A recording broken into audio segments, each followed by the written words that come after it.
Hello, everyone. Today you are in for a shocking episode, so shocking that you will not be able to come to your senses for a long time, I promise you that. You're in for some unexpected and truly bloody events. Intrigued? Then let's take a look. After a recent binge, Makima has paired everyone up so that each of her employees can successfully make it home. And since Himena and Denji were so close to each other, she sent them off together. Who could have doubted it? Barely making it home, barely standing on her feet, Himena dragged our guy to her apartment. Even though Denji is a nice kid, he's still a little heavy. She put him on the bed, and while he slept, she went to clean herself up. She changed her clothes, took a shower, freshened up, and more or less came to her senses. And the guy was still lying on her big bed. Afterward, she looked in the refrigerator to get a can of a refreshing drink. That drink, of course, turned out to be a delicious beer. She heard some noises coming from the room, and it was Denji asking for someone to get him a drink because he couldn't get up on his own. As it happened, she had a cool beer in her hand, and a cool beer in her mouth as well. She decided to help the guy. Himena went over to him and kissed him again. Her future depends on you. Ignore, Himeno will die.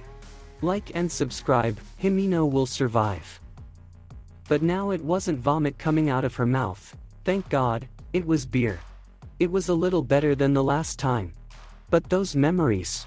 Brrr, better not to think of them at all, ever again. Denji was shocked by this display of concern, but not in a state to react adequately to it in any way. She was ready to give him the first time. An experienced first time, but he refused. Because that privilege would only go to Makima, which quite upset our one-eyed girl. Although at first he almost gave in to his desires. True, he did not quite understand what to do, so he gave the dominance to Himena, who clearly wanted it no less than the guy. And now, when she had already undressed him, got as close to him as possible, he realized that he could not do it that way. He felt it as if he were cheating. Cheating on Makima, whom she loves so much. So he quickly shivered and just fell asleep on the floor. In the morning, when he woke up, the first thing he saw was Chamin's face. She confirmed that nothing had worked out the night before, so he easily exhaled. The girl's apartment wasn't bad, very good even. Apparently her salary allowed her to live large. They decided to have breakfast together on the chic balcony on an equally chic morning. At the table they discussed the previous night, their relationship, their work, and generally talked heart to heart. The girl opened up to the guy and he opened up to her about how they don't like each other. Denji is attracted to Makima, and Himena to Aki. They both didn't understand how it could be. But they decided to help each other. He would try to set Aki up with the one-eyed girl, and she, in turn, would try to bring them closer to Makima. On that lovely note, they finished their wonderful breakfast. In the meantime, Makima needed to go to Kyoto to settle her business affairs there. She took one of the people closest to her with her and took the train. The trip was not expected to be very long, so she was relaxed. She didn't particularly want to meet people from Kyoto, but what could she do? That was the job. They were quiet as they rode, and there were the same kind of passengers around them. But some of them were a little weirder, suspicious or something. But the girl paid no attention to this. And in vain. Or rather, it was too late.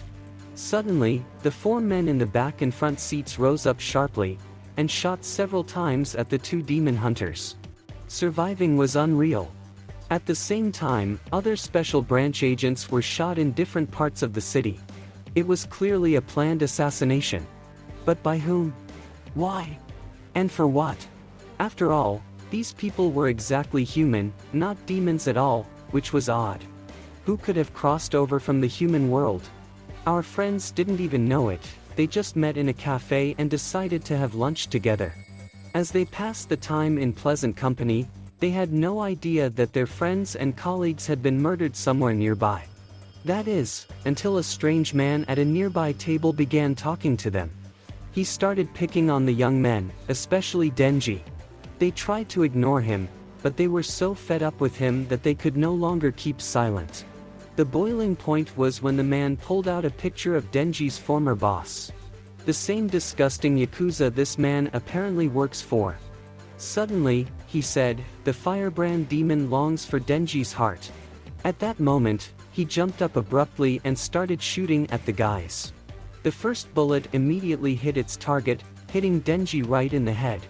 The second grazed Himena and wounded her in the plecho. Power and Aki reacted swiftly to the situation. The girl gave our opponent an uppercut, and Aki fed it to his demon fox. That was it, we could exhale. The enemy seemed to be defeated, but something went wrong. Dead as everyone thought he was, the enemy bursts out of the fox demon with his sharp katana. He turned out to be a half-demon half-human like Denji. Only instead of a chainsaw, he turned into a sword demon. Without a moment's hesitation, he immediately lunged at Aki with another attack. Aki was almost caught, but he dodged it just in time. The boy realized that there was no use for ordinary powers here. He had to use his secret, magical katana. But to use it, he would be wasting years of his life. He would sacrifice everything for his friends. As he dodged more attacks, he landed stabbing blows that counted down his life. But along with that, those blows also took the life of the man of the sword. He has a total of 3 strikes. All 3 of these blows he must get into the demon's heart. It's been a long time since a fight this hard. And with 2 strikes behind him, the final one was over. And Aki takes it right on target. Just then, behind his opponent, the very curse for which all these actions have been taken, appears more just in time than ever. It grabs the swordsman and destroys him right in front of his eyes. A truly magnificent and powerful force. To summarize, Denji is lying with a bullet in his head, and Himena is wounded. Well, at least they got rid of one headache in the form of the sword man, and thank you for that, as they say.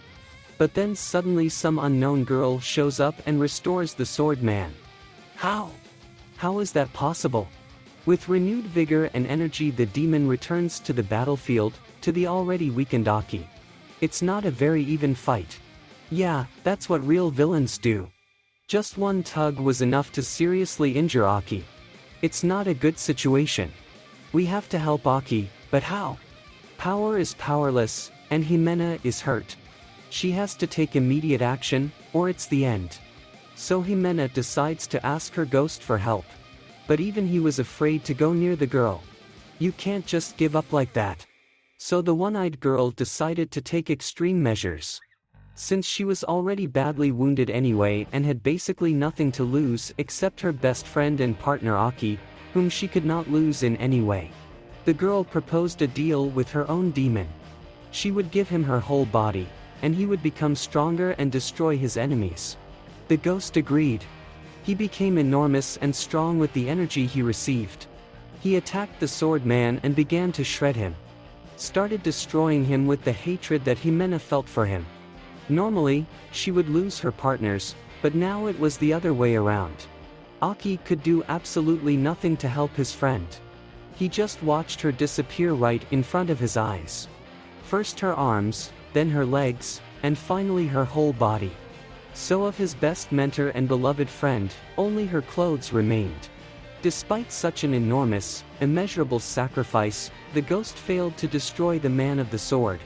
After all, he was eaten by the girl's demon.